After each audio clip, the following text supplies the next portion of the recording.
As in Banjul, and this is JRT's news broadcasting for viewers in the Gambia and around the world. Our top stories this hour. The Minister of Health underscores ongoing efforts to address acute kidney injuries affecting children as child deaths jump to 69. Food security on the spotlight. The 3rd Infantry Battalion of the Gambian Forces starts harvesting a massive rice paddy field in the Upper River region. And the pipeline community stages a major blood donation drive encouraging contribution to boost the national blood bank. Away from home, Canada imposes new sanctions on leaders of Iran's Revolutionary Guard as protests against police brutality rock the Western Asian nation. Plus, fresh Russian missile strikes on Zaporizhia kill at least 17 as Ukraine expands war gains in the Donbass.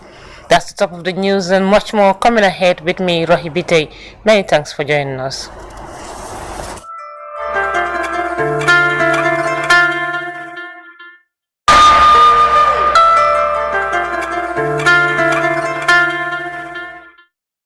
To have you here, we begin this bulletin with the presidency, which is swiftly responding to the health emergency and outbreak of acute kidney outbreak in the Gambia. Following his address to the nation regarding the acute kidney injury outbreak in the Gambia, President Barrow authorized the Medicine Control Agency through the Ministry of Health to suspend the licensing of suspected pharmacy and importer. Additionally, President Barrow has directed the foreign minister to reach out to the Indian ambassador to the Gambia for consultation on his government's most profound concern over the issue. As a further cause of action, the suspected pharmacy and owner importer of the drug syrups, as well as senior officials of the Medicine Control Agency, have been called for questioning by the Gambia Police Force to assist in their investigation. The Barrow administration is also reviewing the entire drug and medical licensing regime to inform other courses of action. Meanwhile, the president has assigned a high-powered delegation to meet the families affected by the acute kidney injury death cases, express his government condolences, and share their grief in these difficult times. President Adama Barrow reassures the families and the public of his government's commitment to do all it can to get to the bottom of the acute kidney injury death cases and possible remedies to avoid its reoccurrence. Well, earlier, Newsfile spoke to the Director of Press and Public Relations at the Office of the President, Ami Bojang Sissoho, and began by asking her the strategies being put in place by the government to control the outbreak of the acute kidney injury affecting children. Let's take a listen. Ministry of Health is working with its partners on that issue. I'm here to look into what the presidency is doing regarding this, the leadership it is taking, as well as to show of compassion regarding what is happening. And as you have realized just this evening, as you've read in your earlier, the president took a decision after the address yesterday, which you have just rebroadcast, to make sure that those who are involved in the importation of such drugs, their license are suspended immediately, and that is very important. That is going to help control the usage, as you already know that the Ministry of Health is already collecting these drugs around the country from homes and pharmacies. But then he went further to give directives as yesterday that the Ministry of Interior to make sure that its line agencies, that is the police, to also investigate and others who are responsible for such acts, to find out more and get to the root cause of what has happened and what is happening. And in that case, they called some senior officials of the Medicine Control Agency, as well as the pharmacy importer, for questioning to help them with their investigation. But also because it involves other countries, and another country is involved where the drug was imported from. That is why His Excellency has directed the foreign minister to reach out to the ambassador, that is the ambassador of India to the Gambia, so that they can discuss this issue, but also to express how concerned the government is about this issue and what can be done. he also took another important decision, that is to ensure that the families that are affected, he sends a high-level delegation to reach out to them, to show compassion, to show that he is really concerned and he feels how they are feeling regarding losing a loved one, much more a child. But furthermore, he's reassuring the country, families, everybody, the public, to understand that his government is going to make sure that they get to the bottom of this, as he already said. And that is very important for the government agencies that are responsible to each take the responsibility and make sure that they follow up on the concern that is raised and make sure that we do something so that this cannot be repeated. Even losing a life is very important, much more 63 babies. Well, staying with the acute kidney injury outbreak, the Minister of Health, Dr. Ahmadu Samate, Saturday briefed the media on latest efforts being advanced by the Gambia government to address the situation as the child death toll jumps to 69. Kidney injury, as we are aware, is a very devastating illness, even in adults, talk less of in children. We had elaborated on the possible causes. As we mentioned earlier, initially the thought was that it's a bacterial infection that was causing it, in addition to the diarrhea and vomiting that this patient presented with. But as we looked at the trend, we realized that many of these children had also been given drugs, and a pattern became clearer. And with the experience of the experts we have at Edward Francis Small Teaching Hospital, that enhanced our clinical acumen to pick these cases at the point they were picked. We had to do quite a lot at the hospital, but a lot could also not be done in the country because this is a developing country. We do not have all the resources. But I must tell you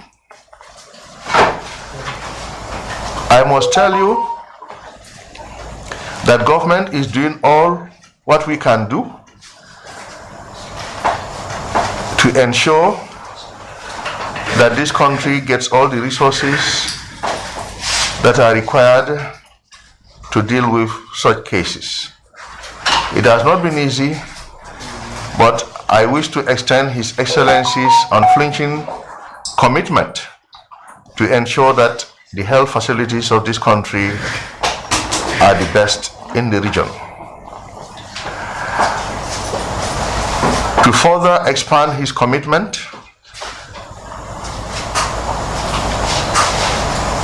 to the health facilities of this country, he ensures that his family obtains health services from the Edward Francis Small Teaching Hospital.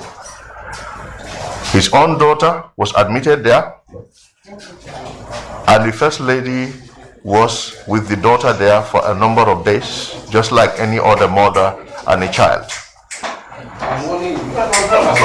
His mother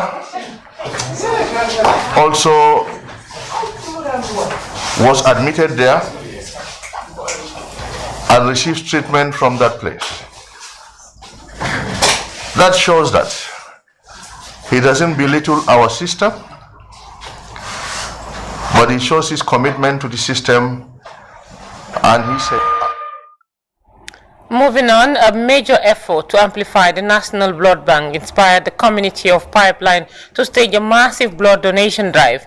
On Saturday, scores of donors joined the community campaign to donate blood amid declining supplies across hospitals in the country. The blood donation drive, organized in partnership with the Health Ministry and medical officials at the Carnifin General Hospital, seeks to complement blood banks and address a worrying shortage affecting emergency care. Let's take a listen. So many benefits when you donate blood, and it helps you a lot as a person. And on the other side as well, like we decided, we've been doing this for the past good couple of years, and we've been saying that there are so many of our sisters in the hospitals that are struggling with blood, especially, just like I mentioned, the people from the provinces that don't have any relatives or any connections within the area. So those are one of the things that motivate us to be doing this every year. We're doing it twice a year. There was a time we even did it 3 times a year, just to help the people in need. You know, we're happy, we're just happy to be doing this. We don't, like I said, we are not doing this for publicity. The reason why we call on the TV to be here is to encourage other communities to start doing something like this. Because when we all come out, we can tackle this thing. But when we all sit at home, and the problem will never stop. If you talk about blood donation, to us, it's only giving out blood to save a life. But alongside doing that, you're also saving your own life. In the sense, if you give out blood, it helps enhance the production of your red cells. It helps you not to be anemic. It helps balances your iron level, which prevents heart attacks, heart diseases, cardiovascular problems. It also helps you lose calories. On top of that, it gives you the chance to know your health status for free. Blood donation is one of the life-saving things that cannot be replaced by anything. Science, as advanced as it is, cannot manufacture blood. It is only from human beings that we can get blood from. And whether you know it or not, in our health facilities, every day we lose lives because of lack of blood. Because it is one thing that is not replaceable. Our medical doctors will run up and down just to look for this red liquid that is blood. Always I do say, it is not because we don't have enough healthy young people within our community who can give this gift of life, but because they are not sensitized or because they don't know the importance of giving out blood. That is why they are still not giving out blood. I take this opportunity to thank all the people that helped in making this activity successful today. I thank the youths of this noble community that take their time to give the gift of life. Now, agriculture operators from the 5 youth service centers in rural Gambia completed an intensive 5-day training on ways to use and manage power tillers and mini combine harvesters. The training, bankrolled by the Rice Value Chain Transformation Project with technical support from Agriculture Engineering Services, wrapped up a field practical test. Pudlamin Sane reports. This is the second phase of a training earmarked for agri-machinery operators from youth service centers in provincial Gambia. The field day practical test for these participants came following an intensive theoretical part of the training that seeks to educate them on how to use and manage power tillers and combine harvesters. We have the theory part so that the operators would understand the machine, the structure, the components, what are their functions, and some of the basic maintenance that they need to do when the machine has a problem in the field, like the tracer gets stuck. What do you need to do? So we did all that in theory part.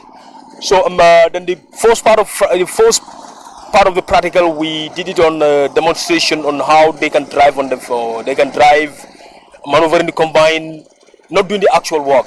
So after they have qualified from that, today we decide to come to the actual condition wherein they have to harvest the rice.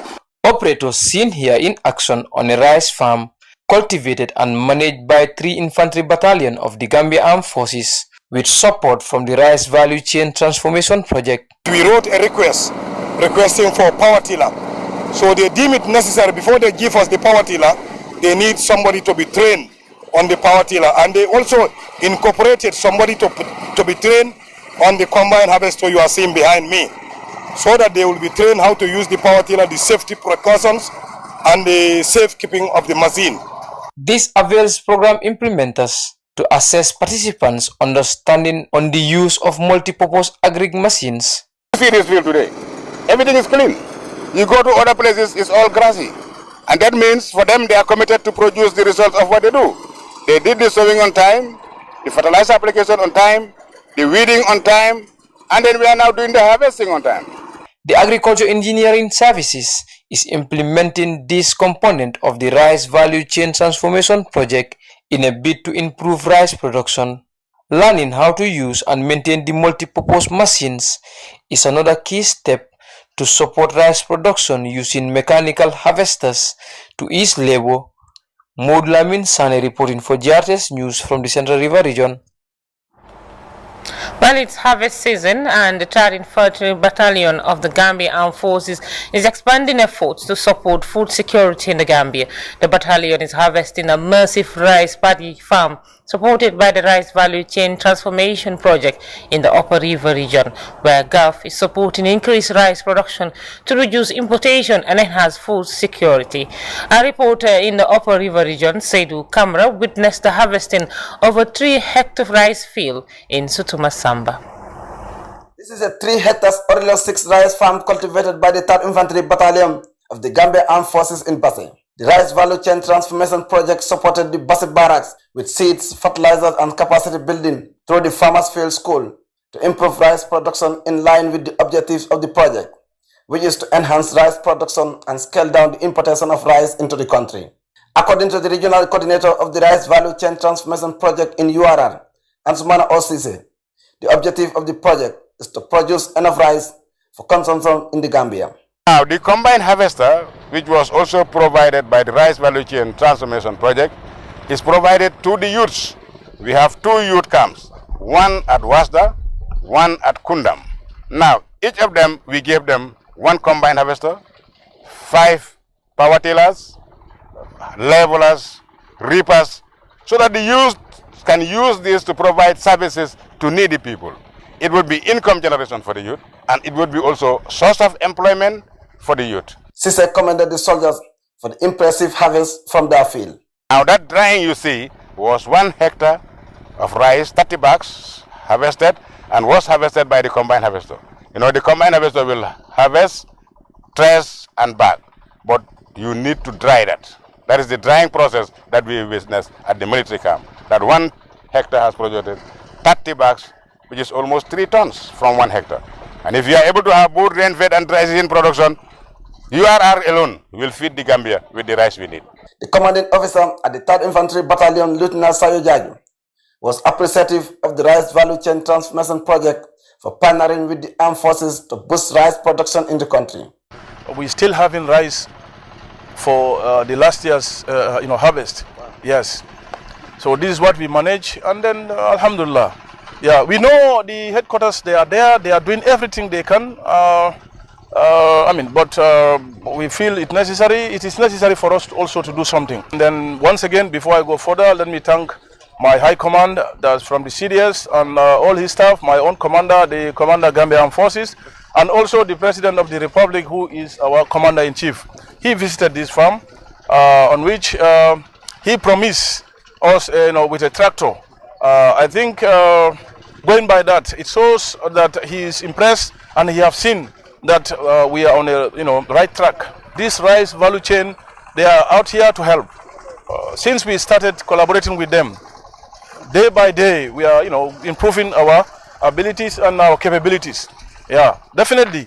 I will urge my fellow battalion commanders to also engage their men and women in trying to do something to support ourselves and then reduce the burden from our headquarters. Warrant Officer Yankuba Koli, who is the farm manager at the 3rd Infantry Battalion, saluted the soldiers for responding to the call of duty by contributing to the country's quest to attaining food self-sufficiency. In engaging in this farm every day is keeping us also fit. And our aims and objective is to make sure we are food self-sufficient in what we are doing. And with this, we all know agriculture is very expensive. So with the intervention of partners and government and the private sector, I think we can make it. With rice value chain, we are able to cultivate 4.5 hectares, and you can see for yourself what we are achieving today. And with the help of government, intervention of the private sector, I think we'll be able to achieve a lot. Musa Jao, the chairman of the Village Development Committee, South Masamba, who provided the land, assured the 3rd Infantry Battalion of their commitment to support the soldiers in their farming activities. Fi plan fi no farongo fensire min bandli nane on plan de sigoti farongo golla mata ko golle mudum de moƴƴi ko ndungu e ceedu remete haytingo fensa ka min dema ndungu e ceedu. The project also provided the soldiers with 200 empty bags for the packaging of the rice. According to officials, there is enough land and water for rice production to enhance sustainable food security in the country. Seydou Kamara, reporting for JRTS News from Basse Upper River Region. Well, now today's press announcement from the Ministry of Communications and Digital Economy, which informs the general public that it's convening the Made in ICT Sector Stakeholders Forum scheduled for 18 October 2022 at the Senegambia Beach Hotel. The forum will be held under the stewardship of the Honorable Minister, Honorable Usman Ba, in his capacity as Minister and designated champion of the Government of the Gambia's digital development agenda. The forum will serve as a platform where stakeholders will collectively discuss key issues and challenges in relation to the growth of the sector. Deliberations will therefore touch on a plethora of challenges, including network infrastructure, bandwidth constraints, connectivity challenges, quality of service, quality of experience, network coverage, and penetration policy, as well as regulatory issues. The outcomes of the meeting will inform the formulation of immediate measures and interventions geared towards improving the quality of ICT service delivery and ensuring more effective and efficient ICT program implementation. The general public will be accordingly informed of takeaways and standout outcomes from the event through the ministry's media channels. Well, you're watching JRTS News, and over now to the internationals. Canada says it will sanction senior members of Iran's Revolutionary Guard and ban them from entering the country. This comes as international pressure grows on Iran over its response to the protest triggered by the death of a young woman in police custody. A coroner in Iran has denied Mahsa Amini was killed by blows he suffered in police detention, but dozens of protesters have been killed in an ensuing crackdown and more have been arrested.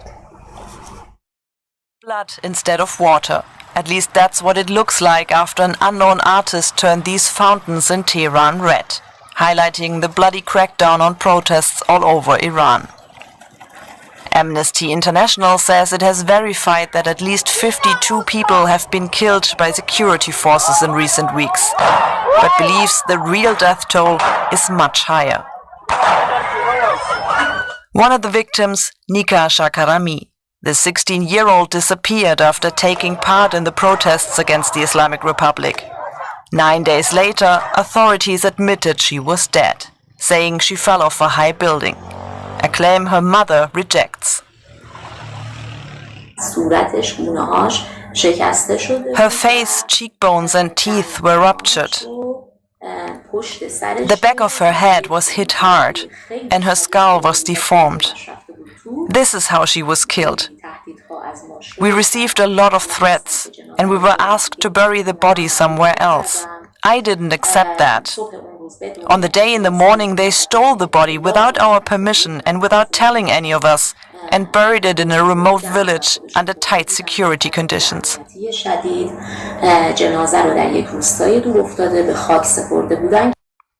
Meanwhile, Iran State TV aired a new video allegedly showing Gina Mahsa Amini, the woman whose death sparked all the protests, breaking down in police custody without being attacked.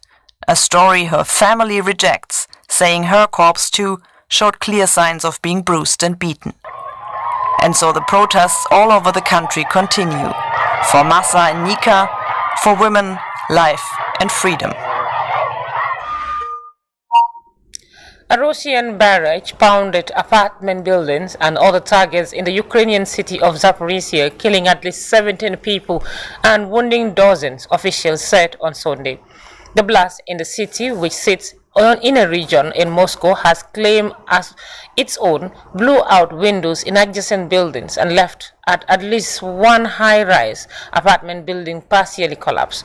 The strike came after an explosion on Saturday caused the partial collapse of a bridge linking the Crimean Peninsula with Russia, damaging an important supply artery for the Kremlin's faltering war effort in southern Ukraine and hitting a towering symbol of Russian power in the region. City Council Secretary Anatoly Kotev said rockets struck Zaporizhia overnight and that at least 5 private houses were destroyed and around 40 were damaged. You're watching us live from Banjul. I am Rohibite, and a quick look at our top stories once again. The Minister of Health has highlighted ongoing efforts to address acute kidney injuries affecting children as child deaths jump to 69. Food security on the spotlight. The 3rd Infantry Battalion of the Gambia Armed Forces is harvesting a massive rice paddy field in the Upper River region. And the Pipeline community staged a major blood donation drive, encouraging contributions to boost the National Blood Bank. Away from home, Canada has imposed new sanctions on leaders of Iran's Revolutionary Guard as protests against police brutality rocked the Western Asian nation.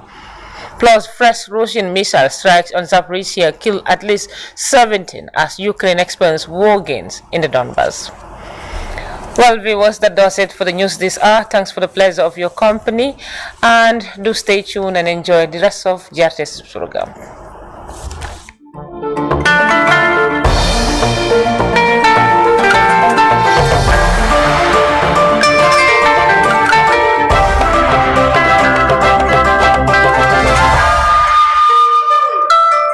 Talking on the phone? Well, if so, enjoy 1,000 minutes of talk time from your AfriCell line to your loved one or your favorite person for $150. Dial *135# to get your very own 1,000 minutes of talk time. Let's talk. Do you enjoy spending time online with your friends on social media? If so, then AfriCell has the best offer for you. Activate the social media bundle for $10 is only and enjoy 40 megabytes valid for 24 hours.